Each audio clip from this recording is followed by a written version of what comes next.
Hey, in this video I will brief you on the basics of product labeling requirements in the United States.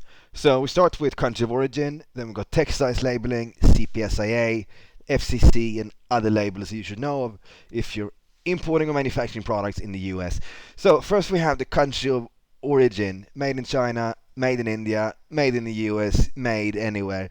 It applies to basically all consumer products, either manufactured in or imported to the United States, and it has to be placed on the product and the packaging, and it has to be a permanent label. Okay? The thing is that it has to be an accurate representation of the real manufacturing country. So you can't do transshipments from country A to country B and then ship it to the US. You're not allowed to import a product into the US, relabel it or make minor changes to it and claim that it's for example made in the United States. So yeah, it has to be an accurate representation. If it's made in China, well, label it as such. Okay, then we have the textiles labels. It's pretty basic. You need to specify the fiber composition. It could be 100% cotton, 100% polyester, 98% cotton, 2% something. Then we have the manufacturer or seller identity, if importing products, for example. You need to specify either written care instructions or you need to use ASTM care symbols. So you can buy these symbols from astm.org.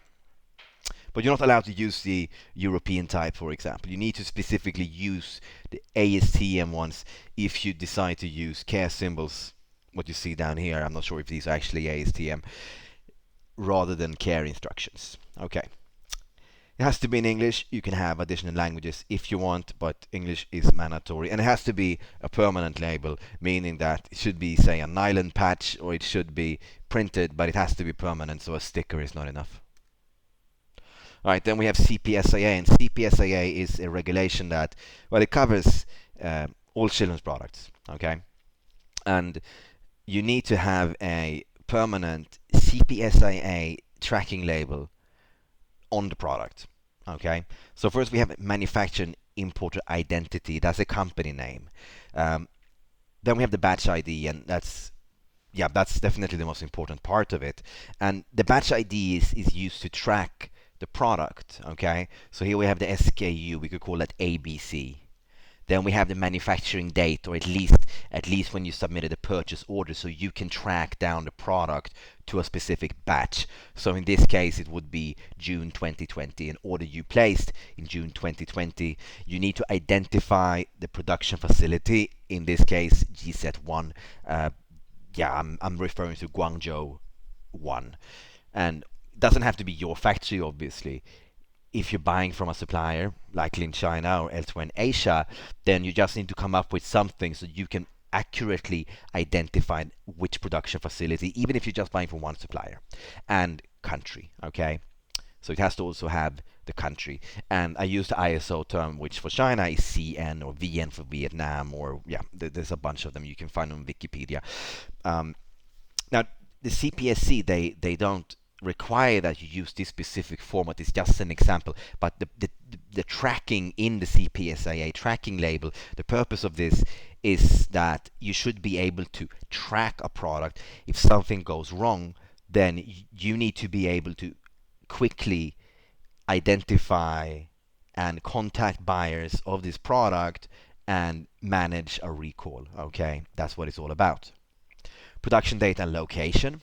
Okay, and that should be specified in addition to the batch ID, email address, a US address, and a US phone number for those that don't have the internet. Probably less than 2% of the population, but that's still what the CPSC requires. So this is problematic from the perspective of cross-border sellers, but obviously children's products, it's very sensitive. And for that reason they are more strict. So you need a CPSA tracking label if you're importing or manufacturing children's products in the US. And then we have the FCC symbol, and this is for electronics, and not all types of electronics, but certain types of electronics. And you can see clear definition on the FCC website, but basically anything that's radio enabled, and that's, well, phones, laptops, anything, Bluetooth enabled, Wi-Fi, and so on. And it basically indicates that the product is compliant with FCC standards or FCC regulations. Okay, there are some specific types of FCC labels depending on the type of product, depending on the FCC classification. So you may also need a trade name and a model number on the product. Also, some products that some product classifications where you can actually just show the FCC label on the startup screen, for example. But you can find more detailed information on the FCC website. In this video, I'm just briefing you on the very basics. All right, a few other labels to be aware of. Suffocation label, a packaging warning label, for example. Toy warning labels. CA Prop 65 warning labels. Underwriter laboratories, that's actually a non-mandatory label developed by the UL for electronics. And FHSA, that's for certain types of toxic substances or cleansing products and so on. And you can find more information about these labels on the compliancegate.com knowledge base. Right, one thing to keep in mind is that your product may need more than one label. So it's not just about finding the one label for your product and then you're done. So you take a product, any children's product, in which case you may need, you definitely need a country of origin label, you need a CPSIA tracking label, and you may also need some sort of warning label, okay? Or example B, a textiles product, you need the country of origin and you need a textiles label. So as said, it's very likely that your product is subject to more than one labeling regulation.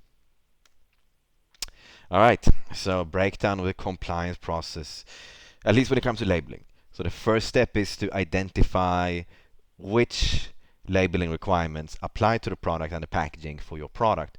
And in the US, you have to keep track of both federal level regulations such as country of origin, that's by the FTC, and then the CPSC, they administer the CPSIA, for example. But then you also have state level regulations such as California Prop 65. So yeah, you need to keep track of both types, okay, both levels. Once you've done that, you need to create the label files. Okay, you can't go to a factory in say China and say, hey, I'm gonna sell this and that product in the US, and I want you to make sure that my product is correctly labeled. You actually need to create the label files, and it has to be an accurate representation. So just writing, okay, print this, print that. You need to create a label file, for example, in AI, that's Adobe Illustrator or EPS format, and you send that to the factory, which will then print it on the product, on the packaging, on the user manual. But the file should look exactly the way you want it to look on the product. And you also have to specify the dimensions, the color, the position. It should be printed, engraved. Yeah, you need to provide that to the supplier. And then, yeah, you just send them over, email. And assuming you're importing products, then you need to also verify that the product and packaging are correctly labeled before you ship it. Because the thing is that it should be correctly labeled. Imported products should be correctly labeled by the time that the goods arrive in the United States. It doesn't matter if you're based in the US or if you're a cross-border seller. And the best way to do this is by getting a quality inspection agent to go out to the factory, take some photos, and make sure that that's part of the quality control checklist. Just like they would check dimensions or functions and so on, and weight, dimensions, etc. They should also check the labels and document that. All right, if you have questions or you want help with the compliance process, you can go to compliancegate.com/help and submit a free inquiry, and we will get back to you within 1 to 2 days. So thank you for watching this video.